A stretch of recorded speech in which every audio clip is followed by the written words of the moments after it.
If you ask someone about different Dragon Ball characters, you'll usually get a wild variety of opinions on them.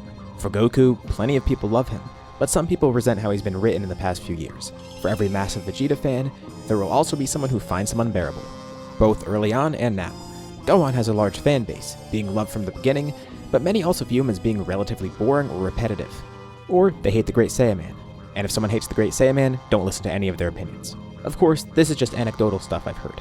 These characters are loved for a reason, and none of this is the common consensus. Point being, every character usually has some discourse surrounding them, and it goes beyond just these three.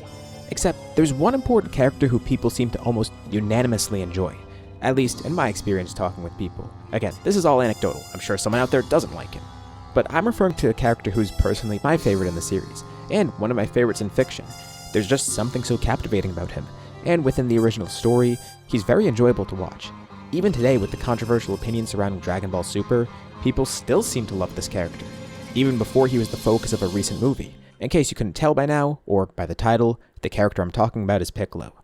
What makes him so enjoyable for me, and more importantly, a majority of the fanbase, as well as Toriyama, who stated that Piccolo is his favorite too?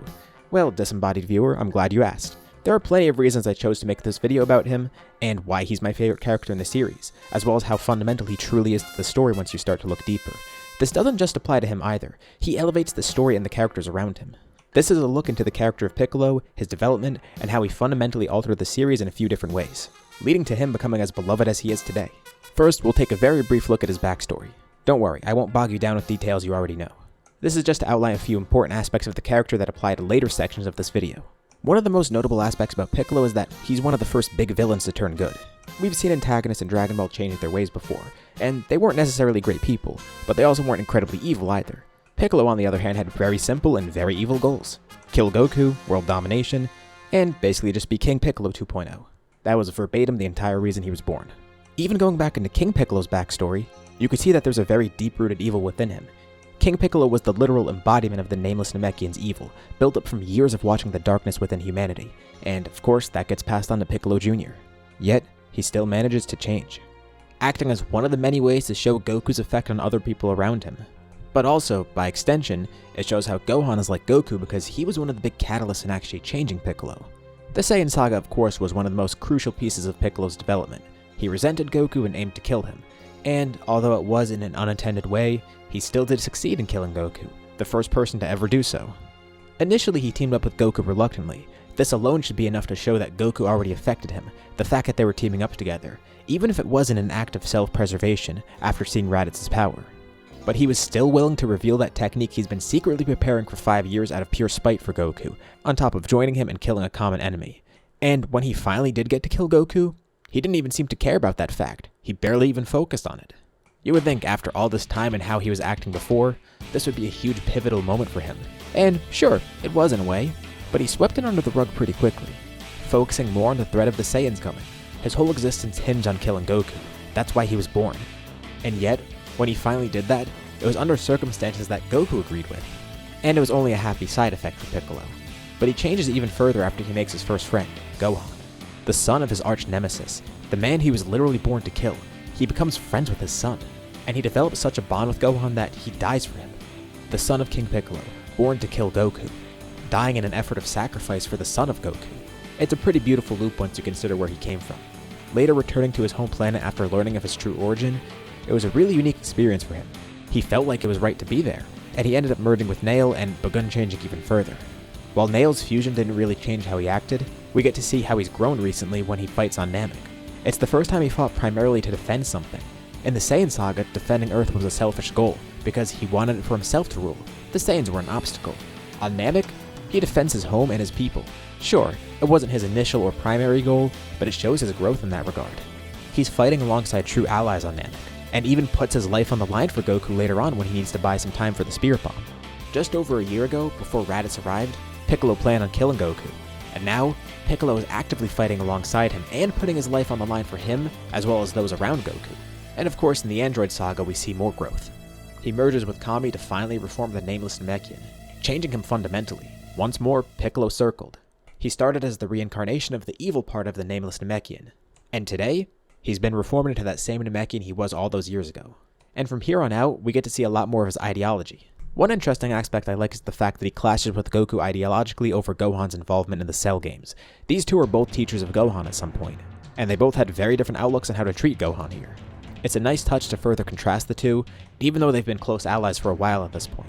But let's get more into his actual characterization now, because this is a lot of the reason why people like him.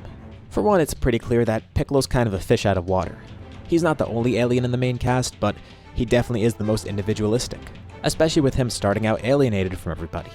The way he interacts with everyone, the way he reacts to norms such as romance or socializing, things like that add a lot to his character.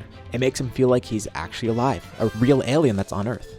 Slowly adjusting to the norms, but still not quite understanding everything fully. By the way, if you're enjoying this video so far, be sure to drop a like as feedback because it really does help out the channel. Piccolo's also one of the most intelligent people in the main group. Of course, there are a few cases where things he say are questionable. Like, I know everyone clowns at the line of him saying Vegeta's never one to underestimate an opponent. In my eyes, that's not really egregious, and that's more on Vegeta, even though Piccolo's judgment here is a bit skewed. And then there's the scene of him getting knocked out in the Tournament of Power, which, yeah, we don't talk about that. The guy known for his exceptional hearing and even using it during this tournament somehow doesn't hear the small fighter coming up towards him. I don't blame Piccolo for this, the writing just feels very contrived here. Or, on a less serious note, when he didn't realize that he could wish Goku and Vegeta to Earth during Superhero.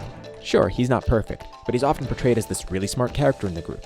And outside of a few moments like those I mentioned, he is pretty consistently shown to be this way, often being a very smart and strategic warrior, as well as always being very calm and composed. Definitely one of the most reliable people in the group too, to the point where he even becomes a babysitter, or the grill master for a cookout. He's versatile and reliable. Piccolo's always had such a unique spot in the group. He's one of the most experienced fighters there, he's a mentor and an active warrior, and also the only non-Saiyan alien. He still maintains that role a lot to this day. But what is his legacy? I wasn't really sure what to call this portion of the video, but legacy sounds fitting. What is his role today, his current status? Especially with him becoming much more relevant recently, both in the anime and movie continuities as well as the manga. We could see he's still reliable as ever, both on a personal level and in terms of training. When Earth faced the threat of Moro, Piccolo was the warrior to whip everyone into shape. Before the Tournament of Power, he trained Gohan again. And in Superhero, still as Gohan's mentor, he was still looking out for him and ensuring he would grow, as well as looking out for his daughter. Obviously, Superhero is where he shined most. It's a story centered around him. The first time we got something like this. Gohan was a focus of the story, and so was Pan, but Piccolo was the true main character of this movie in my eyes. It was originally meant to be just about him, and even with the additions of everyone else, it still feels like it's mostly about him. I'm very glad Toriyama viewed Piccolo as one of his favorite characters, because it's definitely part of why we got a movie like this. All those elements of Piccolo's character that I've mentioned, they're present in this movie. His reliability, his intelligence, the fact that he's a fish out of water, while also being the serious, straight man of the group. Piccolo often has some of the funniest scenes while not even trying to be funny. But on top of all those aspects being built upon, there's some other great things about him in this movie too. Like for one, he wishes for more power and somehow it still feels earned. Anybody else in the series could do this and it probably wouldn't feel the same way. It's actually pretty funny too because around the same time of this movie, we had two other characters wish for power, Granola and Gas. Their wishes and power increases felt somewhat unearned for a lot of people, which also was kind of the point of their arcs too, but I digress. Piccolo on the other hand wishes for power and it feels warranted and earned. The Kami side of him was the first one to make Shenron, even if it is Dende Shenron now. But there's also the fact that first of all, it kind of makes sense for him to wish for a power awakening, especially when his student kind of got the same thing. But his orange form too, it's tied directly to his Namekian roots. It's a form purely unique to him, and especially after all his time with his constant training, constant meditation, and all the times he's involved in important battles, he felt overdue for some sort of new transformation.